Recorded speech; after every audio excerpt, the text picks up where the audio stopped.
மகரம் 7 நாட்டு சனி முடிஞ்சு சனி பகவான் இப்போ நிறைய நல்லதை செய்ய போறாரு.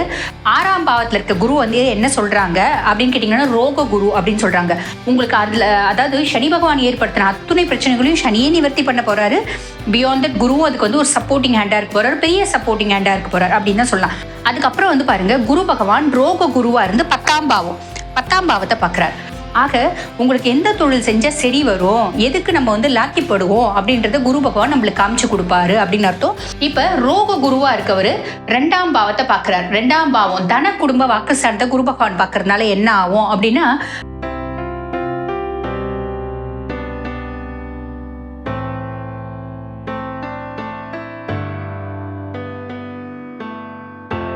மகர ராசி அன்பர்கள் பொதுவாக மகரத்தை பற்றி சொல்லணும் அப்படின்னா சனி ஆதிக்கம் பெற்ற ஒரு பர்சனாலிட்டிஸ் தான் மகரம் அப்படின்னு சொல்லலாம்.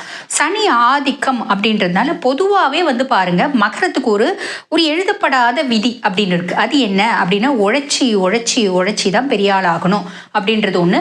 பொதுவாகவே பாருங்க, மகரம் எவ்வளோ பெரிய வசதியான வீட்டில் பிறந்தாலும் உழைக்கிறதுக்கு ரொம்ப ஆசைப்படுவாங்க. நான் என்னோட நேமு ஃபேமு எல்லாம் பாருங்க, எனக்கு எங்கள் அப்பாவை வச்சு வரக்கூடாது, எனக்கு என்னோட சுய முயற்சியினால, என்னோட புத்திசாலித்தனத்தினால, என்னோட உழைப்புனால தான் எனக்கு ஒரு அங்கீகாரம் அப்படின்றது கிடைக்கணும் அப்படின்னு நிறைய மகர ராசி அன்பர்கள் பார்த்தீங்கன்னா விருப்பப்படுவாங்க அப்படின்னு சொல்லலாம். பெரும்பாலும் மகரம் 7 நாட்டு சனி முடிஞ்சு சனி பகவான் இப்போ நிறைய நல்லதை செய்ய போறாரு. ஆக சனி நிறைய நல்லது செய்ய போறாரு. குரு பகவான் என்ன பண்ண போறாரு பார்க்கலாம் வாங்க.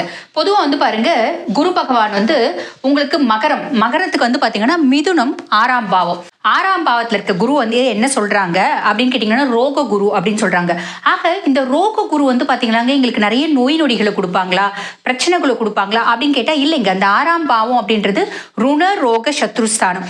மகரம் 7 நாட்டு சனியில நிறைய பேருக்கு பாருங்க எலும்பு சார்ந்த நோய்கள், நுரையீரல் சார்ந்த நோய்கள், முதுகு தண்டுவட பிரச்சனை, அதாவது அந்த எலும்பு சார்ந்த நோய்கள்லயும் பாத்தீங்கன்னா நிறைய பேருக்கு டிஸ்க் ப்ரோலாப்ஸ், சர்விக்கல் ஸ்பாண்டிலோசிஸ், கழுத்து எலும்பு தேய்மானம், முட்டி வலி. அதுக்கப்புறம் பாருங்க, சாதாரண நான் பாட்டும் தேமேன்னு ரோட்ல ஓரமா நடந்து போயிருந்தேங்க, வண்டி நேரா என்னை மோதி கால் ஃப்ராக்சருங்க, ராட் வச்சிருக்காங்க, ஒரு மாசம் படுத்துட்டு இருந்தோம், 6 மாசம் படுத்துட்டு இருந்தோம். இப்படி நிறைய மகர ராசி அன்பர்களை சனி பகவான் முடக்கி போட்டாரு அப்படின்றதுல எந்த விதமான சந்தேகமும் இல்லை. ஆனா ஒரு சிலர் எஸ்கேப் ஆனாங்க. யார் எஸ்கேப் ஆனாங்க? ராகு தசை இருக்கவங்க, கேத்து தசை இருக்கவங்க, அதே மாதிரி குரு தசை இருக்கவங்க. இவங்கெல்லாம் பிளானட்டரி பொசிஷன் என்னோட சுய ஜாதகத்திலையும் இந்த கிரகாஸ்லாம் ரொம்ப ஃபேவராக இருக்காங்க அப்படின்னும் போது அவங்க எஸ்கேப் ஆனாங்க. 7 நாட்டு சனியினோட முழு ஒரு கெடுக்கு புடியும் அவங்க அனுபவிக்கல அப்படின்றதுல நம்ம மறக்கவும் கூடாது, மறுக்கவும் கூடாது. ஆக இந்த மகர ராசி அன்பர்கள் நிறைய சனி பகவானால கஷ்டப்பட்டவங்க. குரு பகவான் நிறைய உங்களுக்கு அதாவது சனி பகவான் ஏற்படுத்தின அத்துணை பிரச்சனைகளையும் சனியே நிவர்த்தி பண்ண போறாரு. பியாண்ட் தட் குருவும் அதுக்கு ஒரு சப்போர்ட்டிங் ஹேண்டா இருக்க போறாரு, பெரிய சப்போர்ட்டிங் ஹேண்டா இருக்க போறாரு அப்படின்னு தான் சொல்லலாம். ஆக இந்த ருண ரோக சத்ருஸ்தானத்துல குரு பகவான் வந்திருக்கிறதுனால உங்களுக்கு என்னென்னலாம் கடன் இருந்துச்சு அது எல்லாத்தையும் பாத்தீங்கன்னா நீங்க அடைக்க ஆரம்பிச்சுடுவீங்க. நான் ஆல்ரெடி சொன்ன மாதிரி நிறைய நோய்கள் இருந்துச்சு, நிறைய பேர் முடங்கிட்டீங்க. முடங்கினவங்க கொஞ்சமா சுதாரிச்சுட்டு வரீங்க. கம்ப்ளீட்டா நார்மல்சி பண்ணிடுவார் சனி பகவான். அதே மாதிரி பாருங்க, எதிரிகள் எனக்கு பெருசா இல்லைங்க, நான் எதிராளிகள் நினைக்கக்கூடியவங்க நிறைய பேர் இருக்காங்க. ஏன்னா அவங்க நான் கெட்டு போகணும்னு ரொம்ப ஆசைப்பட்டாங்க, அவங்க முன்னாடி நான் வாழ்ந்து காமிக்கணும் அப்படின்ற மாதிரி நிறைய நீங்க நினைக்கிறீங்க பார்த்தீங்களா. அது எல்லாத்தையுமே பாத்தீங்கன்னா இந்த குரு பகவான் உங்களுக்கு கொடுக்க போறாரு அப்படின்றதுல எந்த விதமான கருத்து வேறுபாடும் கிடையாதுங்க. சரி, இப்ப ரோக குருவா இருக்கவர் 2ஆம் பாவத்தை பார்க்கிறார். 2ஆம் பாவம் தன குடும்ப வாக்குஸ்தானத்தை குரு பகவான் பார்க்கறதுனால என்ன ஆகும் அப்படின்னா, ஃபேமிலியில பாருங்க உங்களோட சொல்வாக்கும் செல்வாக்கும் அதிகமாகும் அப்படின்னு சொல்லலாம்.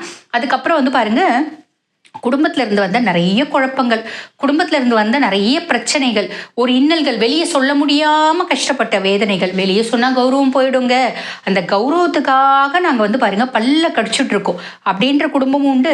நாங்க எவ்வளோ நாள் பல்ல கடிச்சுட்டு இருந்தோங்க, அந்த 7 வருஷத்துல சனி பகவான் கொண்டாந்து சந்தி சிரிக்க வச்சுட்டாங்க அப்படின்னு சொல்லக்கூடிய குடும்பங்களும் உண்டு. ஆனா அந்த மாதிரி பிள்ளைங்களால நம்ம பாருங்க, நம்ம குடும்பத்துல இருக்க உறுப்பினர்கள்னால நம்ம பட்ட அசிங்கம், அவமானம், தலைகுனிவு, நம்மளே சின்னசா ஒண்ணு செஞ்சோங்க. அந்த சின்னசா செஞ்சதை பாத்தீங்கன்னா சனி பகவான் நல்ல வெட்ட வெளிச்சத்துக்கு கொண்டு வந்துட்டாரு, காட்டி கொடுத்துட்டாரு அப்படின்னு சொல்லுவாங்க பார்த்தீங்களா. அதனாலதான் நாங்கெல்லாம் சொல்லுவோம், சனி நல்லா இல்லையா, தயவு செஞ்சு எதுவுமே செய்யாதீங்க, ஆல்ரெடி எங்களுக்கு நிறைய நெகட்டிவ் இருக்குங்க. Each and every coin has 2 sides இல்லைங்களா? அப்போ ஒரு மனுஷன் இருக்கா அப்படின்னா அவனோட நல்ல பக்கமும் இருக்கு, மறுபக்கம் கருப்பு பக்கம், நெகட்டிவ் இம்பேக்ட், நெகட்டிவ் பேக் அப்படின்னு சொல்லுவாங்க. இந்த மாதிரி நிறைய விஷயங்கள் இருக்க தான் செய்யுது. பட் இருந்தாலும் அந்த நெகட்டிவ்லாம் வந்து பார்த்தீங்கன்னா அப்படியே ஒதுங்கி, நான் இப்போ ஒரு 7 வருஷம், இப்போ 7 சனி இருக்காருன்னா 7 வருஷம் இந்த நெகட்டிவ் பக்கம் போகக்கூடாது அப்படின்னு என் மனசுக்குள்ளே நானே ஒரு உறுதிமொழி எடுத்துக்கணும். இப்போ 2.5 வருஷம் அஷ்டமத்து சனி வரனா இந்த 2.5 வருஷம் நான் அந்த நெகட்டிவ் பக்கம் போகக்கூடாது அப்படின்னு நான் ஒதுங்கி நிற்கணும். இது மட்டும் நல்லா ஞாபகம் வச்சுக்கணும். பட் பியாண்ட் தட் இப்போ வந்து 7 சனியே முடிஞ்சு போச்சு, இப்போ நம்ம யோசிக்க வேண்டியதில்லை. ஆக இந்த மாதிரி நெகட்டிவ்னால நீங்கள் பட்ட அசிங்கம், அவமானம், இது எல்லாத்துக்கும் வந்து பார்த்தீங்கன்னா குரு பகவான் அவங்க ரொம்ப நல்லவங்க தாங்க. உலகத்தில் யார் தான் சின்ன சின்ன தப்பு செய்யலை அப்படின்றத காமிச்சு கொடுப்பாரு. அதுக்கும் மேலே அவங்க பிள்ளைங்க பண்ணதுக்கு அவங்க என்னங்க பண்ணுவாங்க, அவங்க நல்லபடியாக தானே வளர்த்தாங்க அப்படின்றதும் 4 பேர் பேசுகிற மாதிரி செய்வார். அவங்க குடும்ப உறுப்பினர் பண்ணுறதுக்கு இவங்க என்ன பண்ண முடியும், இவங்க வந்து ரொம்ப நல்லவங்க தானே அப்படின்னு 4 பேர் நம்மளுக்கு வந்து சாதகமாக பேசுவாங்க. 4 பேர் இல்லைங்க, 2 பேர் உங்களுக்கு சாதகமாக பேசினாலே உங்கள் மனசு குளிரும், மனசு திருப்தியாகும், மனசு சந்தோஷப்படும், மனசு சமாதானம் ஆகும் அப்படின்னு சொல்லலாம். ஆக இந்த மாதிரி விஷயங்களை வந்து பாருங்க இந்த தன குடும்ப வாக்குஸ்தானத்தில் இருக்க குரு பகவான் வந்து ஏற்படுத்துவார் அப்படின்னு சொல்லலாம். அதே மாதிரி குடும்பத்தில் நிம்மதி அப்படின்றது இருக்கும், வசதி வாய்ப்பு நல்லா வரும். அதே மாதிரி பார்த்தீங்கன்னா நம்ம பேசுறது 4 பேர் நம்மளோட சொல்வாக்கு அதிகமாகும் அப்படின்னு சொல்லுவாங்க. பார்த்தீங்கன்னா பொதுவாக நம்மளுக்கு நேரம் காலம் சரியில்லைன்னு வச்சுக்கோங்களேன், நம்ம பேசினா யாருமே அது என்ன பேசிட்டு போகுது அப்படின்னு சொல்லிட்டு போயிட்டே இருப்பாங்க. நேரம் காலம் நல்லா இருக்குது அப்படின்னு வச்சுக்கோங்களேன், நம்ம 2 வார்த்தை பேசினா கூட அவங்க என்ன பேச போகிறாங்க அப்படின்னு கூர்ந்து கவனிப்பாங்க. ஆக இப்போ நீங்கள் 2 வார்த்தை பேசினா கூட உங்களை கூர்ந்து கவனிக்கக்கூடிய காலகட்டம் அப்படின்னு சொல்லலாம். அதுக்கப்புறம் வந்து பாருங்க குரு பகவான் ரோக குருவா இருந்து 10ஆம் பாவத்தை பார்க்குறார். இந்த 10ஆம் பாவம் அப்படின்றது என்ன சொல்லுவாங்க அப்படின்னா தொழில் ஸ்தானத்தை குரு பகவான் பார்க்கறதுனால தொழிலில் வந்து பார்த்தீங்கன்னா ஒரு நல்ல அபரிவிதமான முன்னேற்றம் அப்படின்றது கிடைக்குங்க. பொதுவாக 7 சனியில் நிறைய பேர் வந்து பாருங்க தொழில் சரியா போல அப்படின்னு தொழிலை வந்து முடக்கிட்டீங்க, இந்த தொழிலே வேண்டாம் அப்படின்னு இழுத்து மூடிட்டீங்க. உங்களுக்கு வந்து பாருங்க நிறைய மகர ராசி அன்பர்களுக்கு நீங்க வேண்டாம் அப்படின்னு விட்ட தொழிலே நீங்க திரும்பி செய்யற மாதிரி ஒரு காலகட்டம் வரும். இல்லைங்க அந்த தொழில் வந்து வேண்டாம் அப்படின்னு விட்டுட்டு அப்ப வேற ஏதாவது தொழில் செய்யலாமான்னு நான் தடுமாறிட்டு இருக்கேன் அப்படின் போது உங்களுக்கு எந்த தொழில் செஞ்சா உகந்ததா இருக்கும், உச்சிஷ்ட பலன்களை கொடுக்கும், நல்ல ஒரு லாபத்தை கொடுக்கும் அப்படின்ற தொழிலை உங்க மைண்ட்ல உதிக்க வைப்பார் குரு பகவான் அப்படின்னு சொல்லலாம். ஆக அந்த தொழில வந்து பாருங்க நீங்க ஒரு புது தொழில் தொடங்குறீங்க அப்படின்னா பொதுவாக என்னோட அட்வைஸ் என்ன அப்படின்னா தெரியாத தொழிலை செய்யாதீங்க. நம்மளுக்கு ஆல்ரெடி ஒரு தொழில் நம்ம செய்யறோம் அப்படின்னா அந்த தொழிலை பத்தின நல்ல நாலேஜ் இருக்கணும், அதை எப்படி முன்னேற்றத்தை நோக்கி கொண்டு போகணும் அப்படின்றது தெரியணும். அதுக்கும் மேலே ஒரு தொழில் நம்ம செய்கிறோம் அப்படின்னா அதில் என்ன மாதிரி இடையூறுகள் வரும் அப்படின்றத நம்ம தெளிவாக புரிஞ்சு வச்சுருக்கணும்.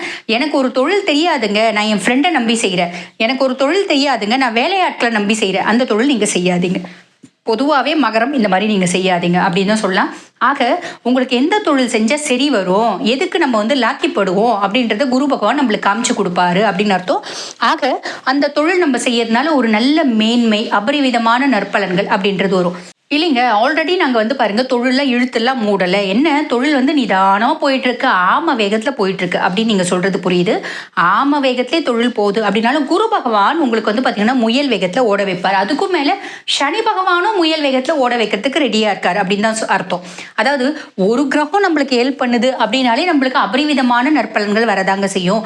இப்போ எல்லா கிரகமும் நம்மளுக்கு ஹெல்ப் பண்ண போறாங்க, முக்கியமாக சனி ஹெல்ப் பண்ண போறாரு, குரு ஹெல்ப் பண்ண போறாரு, ஸோ குருவே ஹெல்ப் பண்ண போறாரு. அப்புறம் என்ன, எல்லாமே நல்லதாக தான் நடக்கும், நல்லது மட்டுமே நடக்கும் அப்படின்றத தெளிவாக ஞாபகம் வச்சுக்கோங்க. அதுக்கு அடுத்து வந்து பாருங்க இப்போ ரோக குருவா இருக்கவர் இப்போ வந்து பார்த்தீங்கன்னா 12ஆம் பாவத்தை பார்க்குறாரு. ரோக குருவா இருந்து 12ஆம் பாவத்தை பார்க்கறதுனால என்ன ஆகும் அப்படின்னு கேட்டிங்கன்னா நம்மளுக்கு விரயம் அப்படின்றது வரும். அந்த விரயம் என்ன விரயம், சுப விரயம், செலவுகள் ஜாஸ்தி வரும். அந்த செலவுகள் சுப செலவுகளாக இருக்கும். செலவே கஷ்டம் தாங்க, இதில் என்ன சுப செலவு, எதுங்க கஷ்டம்? இப்போ நீங்கள் வந்து நிறைய மகராசி அன்பர்கள் வந்து பார்த்தீங்கன்னா வீடு வாங்குவீங்க, வீடு கட்டுவீங்க, கார் வாங்குவீங்க, அதே மாதிரி சொத்து சொகம் வாங்குவீங்க, நிலப்புலம். இப்போ சொத்து சொகம் அப்படின் போது இது வீடு வராது அங்கே சொத்து சொகம் அப்படின்னா இல்லைங்க, ஃபேக்ட்ரி வாங்குறது இப்படி எல்லாமே ப்ராப்பர்ட்டியில் தான் வந்துடும். இந்த மாதிரி ப்ராப்பர்ட்டி வாங்குறதுக்கான நிறைய பிராப்தம் மகரத்துக்கு உண்டு. அதே மாதிரி பாருங்கள் வாகனங்கள் வாங்குறதுக்கான பிராப்தம் உண்டு. பொதுவாகவே மகரத்துக்கு வந்து பார்த்தீங்கன்னா இந்த செகண்ட் ஹேண்ட் வாங்குறதுக்கான பிராப்தம் ரொம்ப ஜாஸ்தி. அதுக்காக புதுசு வாங்க மாட்டேங்க அப்படின்னு அர்த்தம் இல்லை. But beyond that used properties வாங்கக்கூடிய லக் வந்து பார்த்தீங்கன்னா மகரத்துக்கு எப்பயுமே உண்டு அப்படின்னு சொல்லலாம்.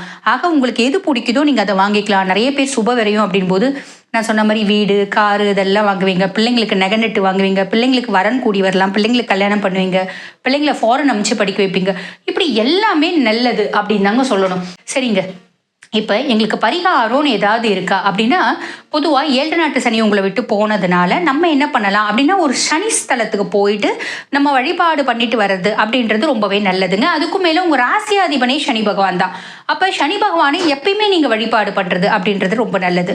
சரிங்க, நாங்கள் என்ன சனி கோயிலுக்கு போகலாம் அப்படின்னா, பொதுவாகவே வந்து பாருங்க, இந்த திருநள்ளாறு அப்படின்னு ஒரு ஸ்தலம் இருக்குது. அது சனீஸ்வரனோட ஸ்தலம், நம்ம எல்லாருக்கும் தெரியும். அங்கே இருக்க தர்பாரண்யேஸ்வரரை பார்த்து வழிபாடு பண்ணிட்டு, அம்பிகையை பார்த்துட்டு, சனி பகவானை பார்த்துட்டு, தர்பாரண்யேஸ்வரர் சுற்றி வரும்போது நலதமயந்தி சரிதம் வரைபடமாக அந்த சுவரில் வந்து வரைஞ்சிருப்பாங்க. அதை பாராயணம் பண்ணிட்டே சுற்றி வாங்க. அது ரொம்ப நற்பலன்களை கொடுக்கும். மகரம் சனியினோட ஆதிக்கம் பெற்ற பர்சனாலிட்டிஸ் அப்படின்றதுனால எப்பயுமே சனி பகவானை வழிபாடு பண்ணுறது அப்படின்றது உங்களுக்கு ரொம்ப நல்ல பலன்களை கொடுக்குங்க. இப்போ உங்களுக்கு சனி பகவானை வந்து பார்த்தீங்கன்னா வீட்டில் வழிபாடு பண்ணுறதுக்கு பயமாக இருக்குது அப்படின்னா ஒன்றும் பிரச்சனை இல்லை. கடவுள் தான் ஈஸ்வர பதவி பெற்ற ஒரே கிரகம். அதுக்கும் மேலே உங்களுக்கு பயம் இருக்குது அப்படின்னா, நிறைய பேர் என்ன நினைக்கிறாங்க அப்படின்னா, சனி பகவானை வீட்டில் வழிபாடு பண்ணும்போது சனி வீட்டுக்கு வந்துடுவார் அப்படின்னு நினைக்கிறாங்க. அப்படிலாம் நீங்கள் வேண்டி வேண்டி கூப்பிட்டாலும் ஒரு வீட்டுக்கு வர மாட்டார். உங்களுக்கு பிடிக்கணும், உங்களுக்கு வரணும், உங்களுக்கு வறுத்து எடுக்கணும் அப்படின்னா தான் வீட்டுக்கு வருவார். புரியுதுங்களா? சரி, ஓகே. நான் என்ன சொன்னாலும் அந்த பயம் அப்படின்றது சனி பகவானை பொறுத்த வரைக்கும் இருக்க தானே செய்யுது. அப்போ நீங்கள் என்ன பண்ணலாம் அப்படின்னா, பக்கத்துலேயே விநாயகர் கோயில் இருக்குது, இல்லை முருகர் கோயில் இருக்குது, இல்லை சின்ன அம்பிகை கோயில் இருக்குது அப்படின்னா கூட அங்கே வந்து பார்த்தீங்கன்னா நவகிரகங்கள் சன்னதி இருக்கும். அந்த இடத்துல போயிட்டு சனி பகவானை நீங்கள் வேண்டிட்டு வந்துடலாம். நம்ம வழிபாடு பண்ணிட்டு வரலாம். சனி பகவானை வெறும்னே கையெடுத்து கும்பிட்டுட்டு நவகிரகங்கள் 9 சுற்றியும் வரலாம். இல்லைன்னா வந்து பாருங்கள், சனி சாலிசா அப்படின்னு ஒரு மந்திரம் இருக்குது.